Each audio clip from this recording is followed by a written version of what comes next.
അഞ്ചാമത്തെ യൂണിറ്റിലെ മൊത്തം 3 ചാപ്റ്ററുകളാണ് നമുക്ക് പഠിക്കാനുണ്ടായിരുന്നത്. ഒന്നാമതായിട്ട് പോസ്റ്റ് ഏർലി ഫോർ ക്രിസ്മസ് എന്ന് പറഞ്ഞുള്ള ഒരു 1 ആക്ട് പ്ലേ ഉണ്ടായിരുന്നു. രണ്ടാമതായിട്ട് this is going to hurt just a little bit എന്ന് പറഞ്ഞുള്ള ഒരു പോം ഉണ്ടായിരുന്നു. ഏറ്റവും അവസാനമായിട്ട് ക്രൈം ആൻഡ് പണിഷ്മെന്റ് എന്ന് പറഞ്ഞുള്ള ഒരു ഷോർട്ട് സ്റ്റോറി ഉണ്ടായിരുന്നു. നമുക്ക് ഇതിൽ നിന്നൊക്കെ പ്രതീക്ഷിക്കാൻ പറ്റുന്ന ക്വസ്റ്റ്യൻസ് എന്താണെന്നുള്ളതും എന്ത് ക്വസ്റ്റ്യൻസ് വന്നു കഴിഞ്ഞാലും എഴുതാൻ പറ്റുന്ന അല്ലെങ്കിൽ കൊടുക്കാൻ പറ്റുന്ന കുറച്ച് എക്സാം പോയിന്റുകളും ഞാൻ കാണിച്ചുതരാം. ഒന്നാമതായിട്ട് നമ്മൾ നോക്കാൻ വേണ്ടി പോകുന്നത് പോസ്റ്റ് ഏർലി ഫോർ ക്രിസ്മസ് എന്ന് പറഞ്ഞാൽ R.H. വുഡിന്റെ 1 ആക്ട് പ്ലേ ആണ്. ഈ പേരുകളൊക്കെ പഠിച്ചു വെക്കുന്നത് ബുദ്ധിയാണ്. കാരണം ഒരു മാർക്കിനൊക്കെ ഇത് ചിലപ്പോൾ ചോദിക്കാം. ചിലപ്പോൾ ഇതിൻ്റെ എന്തെങ്കിലും ഒരു വരികളോ എന്തെങ്കിലുമൊക്കെ തന്നിട്ട് ഇത് ആരാണ് എഴുതിയതെന്നുള്ളതൊക്കെ ചോദിക്കാനുള്ള ചാൻസ് ഉണ്ട്. So R.H. വുഡ് എന്നുള്ള പേര് ആദ്യം ഒന്ന് ഓർത്ത് വെക്കാം. ഇതിൽ നിന്ന് ചോദിച്ചിട്ടുള്ള അല്ലെങ്കിൽ ചോദിക്കാൻ ചാൻസ് ഉള്ള ക്വസ്റ്റ്യൻസ് ഞാൻ പറഞ്ഞുതരാം. ഒന്ന് ന്യൂസ് പേപ്പർ റിപ്പോർട്ടാണ്. നമ്മുടെ ഈ ഒരു ഫോറിനറുടെ ക്ലോക്ക് വെള്ളത്തിലിടുന്നതൊക്കെ ആയിട്ട് ബന്ധപ്പെട്ട് അല്ലെങ്കിൽ ആ ഒരു ബോംബ് കണ്ടെത്തി എന്നുള്ളത് അല്ലെങ്കിൽ ഒരു കെയോസ് ഉണ്ടായി എന്നൊക്കെ പറഞ്ഞുകൊണ്ട് ചിലപ്പോൾ ഒരു ന്യൂസ് പേപ്പർ റിപ്പോർട്ട്. നോട്ടീസ് ചോദിക്കാൻ ചാൻസ് ഇല്ല, പക്ഷെ ഒരു പ്രാവശ്യം ചോദിച്ചിട്ടുണ്ട്, ചാൻസ് കുറവാണ്. നമ്മുടെ ലേഡി അസിസ്റ്റന്റിന്റെ ക്യാരക്ടർ സ്കെച്ച്, ബ്ലോഗ് പോസ്റ്റ്, ചിലപ്പോൾ ഒരു അപ്പോളജി ലെറ്റർ, അതായത് നമ്മുടെ ഈ ഒരു ഫോറിനർക്ക് അയക്കുന്ന ഒരു അപ്പോളജി ലെറ്റർ ചോദിക്കാം, പാരഗ്രാഫ് റൈറ്റിംഗ്. ഇത്രയാണ് സാധാരണഗതിയിൽ ചോദിക്കാറുള്ളത്. ഈ ചാപ്റ്ററിന് ക്വസ്റ്റ്യൻസ് ചോദിക്കാറുള്ളത് കുറവാണ്. സാധാരണഗതിയിൽ ഒരു 4 മുതൽ 8 മാക്സിമം ആണ് ഇതൊന്ന് ചോദിച്ച് കാണാറുള്ളത്. ഒരു ആവറേജ് പറയുകയാണെങ്കിൽ ഒരു 6 മാർക്ക്. അത്ര ഇമ്പോർട്ടൻ്റ് അല്ല, പക്ഷെ നമുക്ക് ഒഴിവാക്കാൻ പറ്റില്ല. ഒരു A+നൊക്കെയാണ് നിങ്ങൾ പഠിക്കുന്നുണ്ടെങ്കിൽ വെറുതെ കളയേണ്ട, ഇത്രയും പോയിന്റ്സ് ഒന്ന് പഠിച്ചു വെക്കാം. It is A funny 1 act play. ഇതിൻ്റെ ഒരു ടോൺ നോക്കുകയാണെങ്കിൽ ഒരു തമാശയാണ് ശരിക്കും പറയുന്നത്. അത്ര സീരിയസ് ആയിട്ട് നമ്മൾ കാണണ്ട. ഐ മീൻ ചാപ്റ്ററിനെ കുറിച്ചല്ല ഞാൻ പറയുന്നത് കേട്ടോ. ഇതിൻ്റെ ഒരു ടോൺ അത്ര സീരിയസ് അല്ല, വളരെ ഫണ്ണി ആയിട്ടാണ്, ഹ്യൂമറസ് ആയിട്ടാണ് പറയുന്നത്. Scene is set in a post office before Christmas. അതായത് ഈ ക്രിസ്മസിന് തൊട്ട് മുന്നോടിയായിട്ട് ഒരു പോസ്റ്റ് ഓഫീസിൽ നടക്കുന്ന തിരക്കുകളെ കുറിച്ചിട്ടാണ് ഈ ഒരു ചാപ്റ്റർ നമുക്ക് കാണാൻ പറ്റുന്നത്.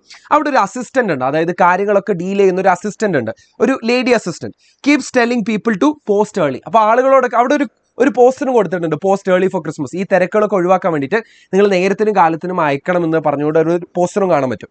Miss Smith is careful and polite. ഒന്നാമതായിട്ട് നമ്മൾ കാണുന്ന ക്യാരക്ടറാണ് മിസ് സ്മിത്ത്. രണ്ടാമത്തെ character the deaf old gentleman misunderstands everything. അതായത് എന്താ പറയാ, എല്ലാം തെറ്റിച്ച് കേൾക്കുന്ന മറ്റൊരു ക്യാരക്ടറാണ് ഈ ഡെഫ് ഓൾഡ് ജെന്റിൽമെൻ എന്ന് പറയുന്നത്. എല്ലാം മൂപ്പര് തെറ്റിച്ചാണ് കേൾക്കുന്നത്. അപ്പോൾ ക്യാറ്റ് എന്ന് പറയുമ്പോൾ അയാൾ ഹാറ്റ് എന്നായിരിക്കും കേൾക്കുന്നുണ്ടാവുക. അപ്പോൾ എല്ലാം അയാൾ മാറിയാണ് കേൾക്കുന്നത്. The old lady comes for the wrong place by mistake. അതായത് ഒരു ഫസി ഓൾഡ് ലേഡി എന്ന് പറഞ്ഞ മറ്റൊരു ക്യാരക്ടറുണ്ട്. ഈ ഫസി ഓൾഡ് ലേഡി ഈ പൂച്ചനെ എന്താ പറയുക വെറ്ററിനറി ഹോസ്പിറ്റലിലേക്ക്, അതായത് മൃഗാശുപത്രിയിലേക്ക് കൊണ്ടുവരുന്ന വഴി അത് മൃഗാശുപത്രിയാണെന്ന് തെറ്റിദ്ധരിച്ചുകൊണ്ടാണ് നമ്മുടെ പോസ്റ്റ് ഓഫീസിലേക്ക് വരുന്നത്. അത് മറ്റൊരു ക്യാരക്ടർ. ഇനി ഫാർമർ എന്ന് പറഞ്ഞൊരു ക്യാരക്ടറുണ്ട്. Spreads fear by talking about a bomb. അതായത് ഇതുപോലൊരു പോസ്റ്റ് ഓഫീസിൽ ബോംബ് ഉണ്ടായിരുന്നു, ബോംബ് കണ്ടെടുത്തിട്ടുണ്ടായിരുന്നു, അവിടെ കുറേ പ്രശ്നങ്ങൾ ഉണ്ടായി എന്നൊക്കെ പറഞ്ഞുകൊണ്ട് ആ പോസ്റ്റ് ഓഫീസിലും ആളുകളെ പേടിപ്പിച്ചിട്ടുള്ള മറ്റൊരു ക്യാരക്ടറാണ് ഫാർമർ എന്ന് പറയുന്നത്. മറ്റൊന്നാണ് ബേർട്ടി ആൻഡ് ബേർട്ടിയുടെ മോനായിട്ടുള്ള ഒരു നോട്ടി സൺ. അതായത് Bertie adds more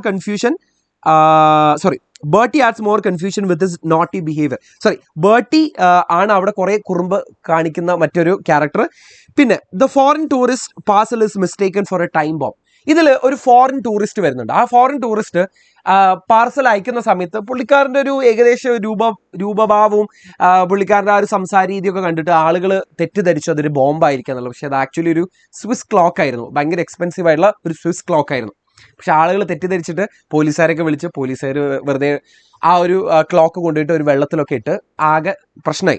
the play creates humour through confusion and misunderstanding. അതായത് ഒരു തിരക്ക് പിടിച്ച സിറ്റുവേഷനിൽ അല്ലെങ്കിൽ ആളുകൾ സമയത്തിനും കാലത്തിനും അവരുടെ പാർസൽസ് അയച്ചില്ല എന്നുണ്ടെങ്കിൽ അവിടെ ഉണ്ടാകുന്ന ഒരു പോസ്റ്റ് ഓഫീസിൽ ഉണ്ടാകുന്ന ഒരു കെയോസ്, ഒരു ബഹളമൊക്കെയാണ് ഈ ഒരു 1 ആക്ട് പ്ലേയിൽ വളരെ രസകരമായിട്ട് കാണിച്ചിരിക്കുന്നത്.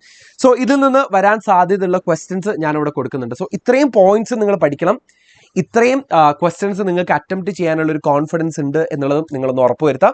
നമുക്ക് മറ്റൊരു വീഡിയോയിൽ ഈ ഒരു യൂണിറ്റിൽ നിന്നുള്ള രണ്ടാമത്തെ ചാപ്റ്റർ ആയുള്ള this is going to hurt just little bit എന്ന് പറഞ്ഞ ഓഗ്ഡൻ ആഷിന്റെ പോയം നമുക്ക് അടുത്തായിട്ട് നോക്കാം.